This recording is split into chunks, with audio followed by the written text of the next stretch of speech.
ዘበእንቲአሃ ለቤተ ክርስቲያን ተጸፋይከ በውስተ አውድ ከመ ትቀድስ በደምከ ክቡር ዘበእንቲአሃ ዝጋታ ተመዋቀይት ጾረ ወተአገሰ ምራቀ ርኩሰ እንዛልቦ ዘአበሰ አምላክ ዲበ ዕፀ መስቀል ተሰቅለ። አዎ አምላክ መስቀል ላይ ተሰቀለ። በስመ አብ ወወልድ ወመንፈስ ቅዱስ አሐዱ አምላክ አሜን። በዓለም ላይ የምትኖሩ ኦርቶዶክሳውያን እግዚአብሔር ልጆች ሰላም እግዚአብሔር ይብዛላችሁ። ለመጋቢት 26 ቀን ለኢየሱስ ክርስቶስ የስቅለት በዓል ዋዜማ ይልቁንም የጥንተ ጸሎተ ሐሙስ ጥንተ ፍጻሜ ትምህርትና ፍጻሜ ማዕድ ይልቁንም ደግሞ የብሉይ ኪዳን መጨረሻ የአዲስ ኪዳን ምስረታ ዕለት አሁን ላይ ደግሞ የቸሩ መድኃኔዓለም ዋዜማ ላይ እንድንደርስ ያደረገ አምላክ ስሙ ለዘላለም የከበረና የተመሰገነ ይሁን። አሁን የምንነጋገረው ባለፈው በገብረ መስቀል ሚዲያ ስለ መጋቢት መድኃኔዓለም ዓመታዊ ክብረ በዓል ስለ ስቅለቱ ጥንተ ስቅለቱን ጥሩ አድርገን ተነጋግረን ተማምረናል። ዛሬ ላይ ደግሞ ዋዜማውን ነው። ሊቃውንቱ ከ5 ሰዓት ጀምረው የሚቆሙትን ቃለ እግዚአብሔር እኛ ደግሞ ግዕዙን ወደ አማርኛ ተንትነን አጠር መጠን ያለ ወንጌል አገልግሎት እንነጋገራለን። የጊዜ ባለቤት እግዚአብሔር አምላክ ሁላችንንም እንዲያስተምረን መልካም ፈቃዱ ይሆንልን። ዘበእንቲአሃ ለቤተ ክርስቲያን ይላል። ለቤተ ክርስቲያን ስትል ቤተ ክርስቲያን እንደ እንግዳ ደራሽ እንደ ውሃ ፈሳሽ አይደለችም። በዓለመ መላእክት እግዚአብሔር ዓለሙን ፈጥሮ በዕለተ ሰንበት ከሰንበት ጀምሮ እስከ ሐሙስ ኢዮር ራማ ኤረር በመላእክት ከተማ ነበረች ቤተ ክርስቲያን። አርብ በቀራኔዮ እግዚአብሔር አዳምን ሲፈጥረው ቀራኔዮ ላይ ቤተ ክርስቲያን ታይታለች። እነሆ አዳም ተፈጥሮ ወደ ገነት ሲገባ አዎ ቤተ ክርስቲያንም አብራ ከአዳም ጋር ወደ ገነት ገብታለች። ማለት መላእክት ባሉበት ቤተ ክርስቲያን አለች፣ የሰው ልጅ ባለበት ቤተ ክርስቲያን አለች ማለት ነው። 7 ዓመት ሙሉ በገነት አዳም የሚጸልይባት ዋሻ ነበረችው፣ ሔዋን የምትጸልይበት ነበረቻት። ባጭሩ ቤተ ክርስቲያን በገነት ነበረች። በ7 ዓመታቸው እግዚአብሔርን በድለው አትብሉ የተባሉትን በልተው ራቁታቸውን ሆነው እግዚአብሔርን ያክል ጌታ ገነትን ያክል ቦታ ባጡ ጊዜና ከገነት ወደ መሬት በተወረወሩ ጊዜ ቤተ ክርስቲያን አብራ ከአዳም ከሔዋን ጋር ተሰዳ ወደ መሬት ወርዳለች። ለዚህ ነው ዛሬ ሰዎች በታሰሩበት ከርቸሌ በየሚታሰሩበት ማጎሪያና ማሰሪያ ውስጥ ሁሉ ቤተ ክርስቲያን አለች። ምን ማለት ነው? ክርስቲያኖች ባሉበት ቤተ ክርስቲያን አለች። ዛሬ ከኛ ኮርጀው ሌሎችም ሃይማኖቶች በየእስር ቤቱ በየማሰሪያ ቤቱና በየወህኒ ቤቱ የሃይማኖት ቤታቸውን ይሰራሉ። ነገር ግን በኦርቶዶክስ ተዋሕዶ ቤተ ክርስቲያንን ግን ከገነት አዳም ተባሮ ወደ መሬት ሲወርድ አብራ ቤተ ክርስቲያን ተሰዳለች። አዳምና ሔዋን ሲሰደዱ አብራ ተሰዳለች። ለምን? ቤተ ክርስቲያን ምዕመናን ክርስቲያኖች ባሉበት ቤተ ክርስቲያን አለች። ቤተ ክርስቲያን ባለችበት ምዕመናን አሉ ማለት ይሄ ነው። ለዚህ ነው እስከ ሙሴ ድረስ አንድ ጊዜ በመርከብ አንድ ጊዜ በተራራ አንድ ጊዜ በባህር ቤተ ክርስቲያን ቆይታለች። በኋላ ላይ ግን ሙሴን እግዚአብሔር ዘጸአት 25:7 ላይ በመካከላችሁ አድር ዘንድ ቤተ ክርስቲያን ስራልኝ ብሎ እግዚአብሔር አምላክ ሙሴን አዘዘው። ሙሴም የእግዚአብሔርን ትእዛዝ ሰምቶ ደብተራ ኦሪትን ድንኳን ሰራ። ድንኳን ከሰራ በኋላ ዘጸአት 30 ላይ እንደምናየው እስራኤልን ከኤርትራ ባህር አሻግሮ ደብረ ሲና ወይም ሲና በረሃ ሲደርስ ወደ ሲና ተራራ ውጣ አለው። ወጣ። ሲወጣ 40 ቀንና 40 ሌሊት ጸለየ። 570 ጊዜ ከእግዚአብሔር ጋር በ7 ደመና ውስጥ ተነጋገረ። ተነጋግሮ ሲጨርስ እግዚአብሔር ለሙሴ ጽላትን ሰጠው። ይዞት የወረደውን ጽላት በእስራኤላውያን ስህተት ቢሰበር ቀርከመ ቀዳሚ እንደ መጀመሪያው አድርገህ ጽላት ይዘህ ውጣ አለው። መጀመሪያ 2 ነበር የተሰበረው፣ አሁን ግን 4 ዘጸአት 34 ላይ እንደምናየው ይዞ ወጣ። እንደ መጀመሪያው በግብረ መንፈስ ቅዱስ ያው ሕግ ያው ትእዛዝ ኦሪት ተጽፎበታል። ያንን ጽላት ታቦተ ጽዮን በድንኳኑ አስቀምጧል ማለት ነው። ቤተክርስቲያን እንግዲህ ይህች ናት። ከዚያ ጀምሮ እንግዲህ ከሙሴ ጀምሮ እስከ ዳዊት፣ ከዳዊት እስከ ሰሎሞን ይች ድንኳን ቆይታለች ማለት ነው። ሰሎሞን ግን እነሆ ቤተ መቅደሱን ሰርቶ በድንኳን ውስጥ የነበረውን ጽላት ወደ ቤተ ክርስቲያን አስገብቷል ማለት ነው። እንደገና ደግሞ በፍልሰተ ባቢሎን ያ ቤተ መቅደስ ቢፈርስ ከሰባ ዘመን በኋላ ተመልሰው ዘሩባቤል የጨረሰውን 46 ዓመት የፈጸመ ወይም የጨረሰ ታላቅ ቤተ መቅደስ ሰርተው በዚያ ሲገለገሉ ኑረዋል። ከዚህ ወደ አዲስ ኪዳን ስመጣ ጌታ ያንም ምኩራብ ሰዎች የተለያየ አምልኮ ያመልኩበት ነበርና ገርፎ አስወጥቶ ቤተ መቅደሱን አጽድቶ ይልቁንም ከትንሣኤው ከእርገቱ በኋላ በእናቱ ስም ፊልጵስዩስ ሐዋርያት ባሉበት ዋሂመልመለ ሰለስተ አይባን 3 ድንጋዮችን አምጡልኝ ብሎ አንዱን ቤተ መቅደስ አንዱን ቅድስት አንዱን ማሕሌት አድርጎ ለቤተ ክርስቲያን በደሙ ቤዘዋ ወበማይ ዘወይዘ እምገበሁ አጥመቃ። በደሙ ፈሳሽነት ቤተ ክርስቲያንን ሰራ። የሐዋርያት ሥራ ምዕራፍ 20 ቁጥር 28 ላይ ሲመክሙ እግዚአብሔር ጳጳሳተ ቀሳውስተ ወዲያቆናተ ከመ ትራዩ ቤተ ክርስቲያኑ እንተ አጥረያ በደሙ ዋተባ በዕፀ መስቀሉ።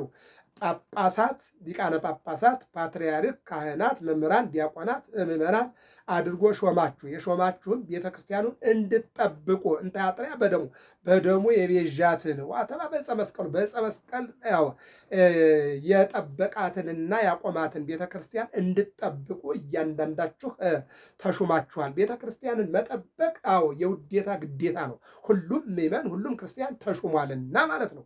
በክርስቶስ ክርስቲያን ተብሎ ክርስቲያን የሆነ ሁሉ ቤተ ክርስቲያኑን አንደኛ የራሱ ሰውነት ቤተ ክርስቲያን ነው፣ ከኃጢአት መጠበቅ አለበት። ሁለተኛ ቤተ መቅደሱ የእግዚአብሔር ማደሪያ የሆነው ቤተ መቅደስ የክርስቲያኖች መገልገያና ከእግዚአብሔር መነጋገሪያና ጸሎት ማቅረቢያ መልስ ማግኛ እነሆ ስለሆነ ያንን መጠበቅ ግዴታ ነው ይላል። ስለዚህ ቤተ ክርስቲያን እንዲህ የመጣች እንጂ እንደ ውሃ ፈሳሽ እንደ እንግዳ ደራሽ አይደለችም አለና ዘበእንቲአ ለቤተ ክርስቲያን አለ ተጸፋይከ በውስተ አውድ። ለቤተ ክርስቲያን ስትል አንድም ለምዕመናን ስትል በአደባባይ ተመታህ፣ በጥፊ ተመታህ፣ በጅራፍ ተገረፍክ፣ ተገፋህ፣ ወደክ፣ ተነሳህ ይልና በውስተ አውድ ከመ ትቀድሳ በደምከ ክቡር። እነሱ በክፉነት አይሁድ ተነስተው ሊቃነ ካህናት ተነስተው ይጣሉህ፣ ያንሱህ፣ ይግረፉህ፣ ይጎትቱህ፣ ይሰሩህ እንጂ አንተ ግን 5500 ዘመን በደም በበግ ደም በላም ደም በኃጢአተኞች ደም የረከሰችውን ዓለም በደም ልትቀድሳት ነው ይላል። ይልና ቀጥሎ ምንድን ነው የሚለው? ዘበእንቲሃ ዝጋታ ተመዋቅህ ትጾረ። ለምዕመናን ስትል ለቤተ ክርስቲያን ስትል መስቀል ተሸክመህ ቀራንዮ ወጣ። መስቀል ብቻ አይደለም የሰው ልጆችን በደል ተሸክመህ ቅዱስ ጴጥሮስ እንደተናገረው ወደ ቀራንዮ ወጣ። ቀራንዮ ወጣ በተመሳቀለ እንጨት ተንጠልጥለ ተሰቅለህ ስጋህን ቆርሰ ደምህን አፍስሰህ ዓለሙን አዳንክ። ዘበእንቲሃ ዝጋታ ተመዋቅህ ትጾረ ወተአገሰ ምራቀ ርኩሰ። መልካም ነገር የማይወጣቸውን የክፎች ምራቅ ተቀበልክ። ምራቅ አስቀያሚ ነው። ሰዎች ሰውን ሲንቁ ምራቃቸውን ጢቅ ነው የሚሉ። ስለዚህ አይሁድ ፈጣሪያቸውን አይሁድ ንጉሳቸውን ጠልተው ምራቃቸውን ቆሻሻ ምራቃቸውን በላዩ ላይ ተፉበት።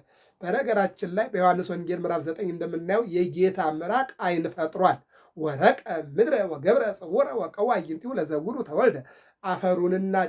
አፈሩንና ምራቁን አንድ ላይ አድርጎ ዓይን ለሌለው ሰው ኳለና ዓይን ፈጥሮለታል ማለት ነው።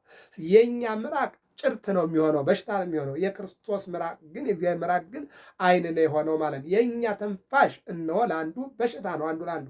የክርስቶስ ትንፋሽ ግን ኦሪት ዘፍጥረት ምዕራፍ 2 ቁጥር 7 እንደምናየው ወነፋ ላይ ነው መንፈስ ሕይወት እፍ ሲልበት ሰው ሆነ ነው። የእሱ ትንፋሽ እኛን ሰው ያደረገ ነው። የእኛ ትንፋሽ ግን እነሆ በሽታ ነው ማለት ነው። ዘበእንቲሃ ዝጋታ ተመዋቅህ ትጾረ ወተአገሰ ምራቀ ርኩሰ እንዘ አልቦ ዘአበሰ። የበደለው ሳይኖር የተላለፈው ሳይኖር ያጠፋው ሳይኖር የሻለው ሳይኖር እነሆ የኃጢአተኞች ምራቅ የኃጢአተኞችን ግርፋትና ጥላቻ ታገሰ አምላክ ዲበ ዕፀ መስቀል ተሰቅለ። መታገስ ብቻ አይደለም። ከመበግ የዋህ ወከመላይ መግዝ መስዋዕተ መድኃኒት ትኩን ለቤዝወ ሰብእ ሀለፍ በግፍ። እነሆ የግፍ ግፍ አዎ በዘመኑ የተገረፈ አይሰቀልም፣ የሚሰቀል አይገረፍም። እነሱ ግን መጀመሪያ ገረፉት፣ አሰሩት፣ ሰቀሉት፣ ቸነከሩት፣ ወጉት። ይልቁንም የብረት አክሊል ብለው በጭንቅላቱ ላይ አደረጉ። ይልቁንም ሆምጣጤ ሆድን በጣቱ የሚጥል አጠጡት። አዎ ይህንን ነው የሚናገረው። አዎ ቅዱስ ወንጌል ማለት ነው። እና እነሆ ታገሰ ምራቅ ርኩሰን ዛልቦ ዘአበሰ አምላክ ዲበ ዕፀ መስቀል ተሰቅለ። እነሆ ከመበግ የዋህ እንደ የዋህ በግ ወይም እንደ የዋህ በገመድ ጎትተው ሊያርዱት ቢላውን የሚልስ በግ እንደዚያ የምትሰቀልበትን መስቀል ተሸክመ ቀራንዮ ወጠህ የተሰቀልክ አንተ አምላክ እያለን የሚናገረው መጻ ከመ ይግበር ሕይወተ። አዎ ወደዚህ ዓለም የመጣው አለ ቅዱስ ያሬድ ሕይወትን ሊሰጥ ነው አለ። ሰላምን ሊሰጥ ነው አለ። ብርሃንን ሊሰጥ ነው አለ።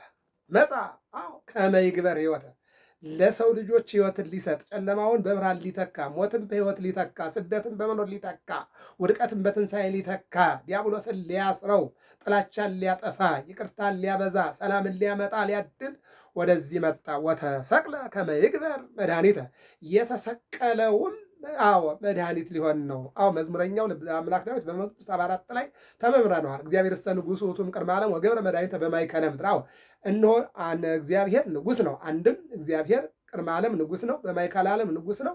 ይልቁንም መድኃኒትን በቀራንዮ አደረገ የሚለውን ይተረጉማል። ተማምረነዋል። ወሠርዐ ሰንበተ ለሰብእ ዕረፍተ፣ ሰንበትን ቀዳሚትን እሁድን አዎ ለሰው ልጆች ዕረፍት የሰራ አምላክ የመጣው ሕይወትን ሊሰጥ ነው። የተሰቀለው መድኃኒት ሊሆን ነው ይለናል። አቢይ ወልዑል ውእቱ፣ እሱም ከፍ ያለ አቢይ አዎ ከፍ ያለ ልዑል ልዕልናው ወልዑል አቢይ ነው፣ ትልቅ ነው። ልዑል ከፍ ከፍ ያለ ነው። ማን? እግዚአብሔር። ተቀነዋ እደዊሁ ቅዱሳት፣ አዎ እጆቹ አዳምን የፈጠሩ እጆቹ አዎ የወደቀውን አዳም ያነሱ እጆች፣ እነዚህ እጆች ተቀነዋ በ5 ምስማር ሳዶር፣ አላዶር፣ ዳና፣ ታዴራ፣ ሮዳስ የተባሉ በ5 ምስማሮች ግንባሩን፣ ደረቱን፣ እግሮቹን፣ እጆቹን ቸነከሩት የሚለውን ይናገራል። ይቀጥልና ረገዝዎ አዎ ገበሁ በኩናት፣ ጎኑን በጦር ወጉት ይላል። እንደውም ለንጊኖስ ይባላል። ሰው አንድ አይና ነው። በክርስቶስ ስቅላት አልተባበርም ብሎ ሲገረፍ አላይም፣ ሲታሰር አላይም፣ ሲሰቃይ አላይም ብሎ ተሰውሮ ውሎ መጨረሻ ላይ ግን ከሱ ስቅላት ያልተገኘ የሱ ስቅላት ይገጥመዋል የሚል ሕግ ስለነበረ ይሰቀላችሁት ያንን ወንበዴ እያለ ከልቡ አምኖ ካፉ ግን ክዶ ማለት ነው። እንደ ጴጥሮስ ልቡ አልካደውም፣ አፉ ነው የካደ። ይሁዳ ግን በአፉ መምሬ እያለ በልቡ ግን በ30 ብር ሽጦታል ማለት ነው። ስለዚህም በልቡ አምላክ መሆኑን ንጉሥ መሆኑን የተሰቀለው እንደሚነሳ አውቋል። ይሄ አላዊ ማለት ነው። መጣና በጦር ጎኑን ወጋው። ከጎኑ ደም ማየገቦና ደመ መለኮት ወጣ። ደሙ ቢፈናጠር አንድ ዓይኑ ጠፍቶ የነበረውን አብርቶለታል። በዚህም ጊዜ ነው እንግዲህ ደሙን ኡራኤል የተባለ መልአክ በወርቅ ጽዋ ተቀብሎ ወደ ዓለም ረጭቶታል። ደሙን ለሕይወታችን ማየገበውን ለጥምቀታችን አድሎናል ማለት ነው። ረገዝው ወገበው በጦር ጎኑን ወጉት ይላል። እናት ለልጆቿ ትወጋለች።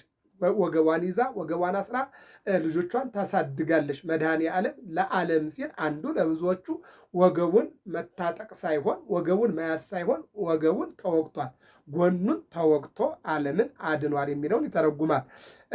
ውሕዘ ደም ወማይ አዎ ለመድኃኒተ ኩሉ ዓለም፣ ከጎኑ የወጣው ማየገቦና ደመ መለኮት ለዓለም መድኃኒትነት ነው አለ። ውሕዘ መነጨ ማለት ነው። የመነጨው በጦር ሲወጋው ከጎኑ የመነጨው እነሆ በአንድ ጦር ተወቅቶ ሁለት አይነት ውሃ ለብቻው ደም ለብቻው። አዎ ይሄ በስነ ተፈጥሮ ሊሆን አይችልም፣ ሊደረግም አይችልም። ምክንያቱም አንድ ሰው ሲወጋ ከሰውነቱ የሚወጣው ደም ብቻ ነው። በቃ አለቀ።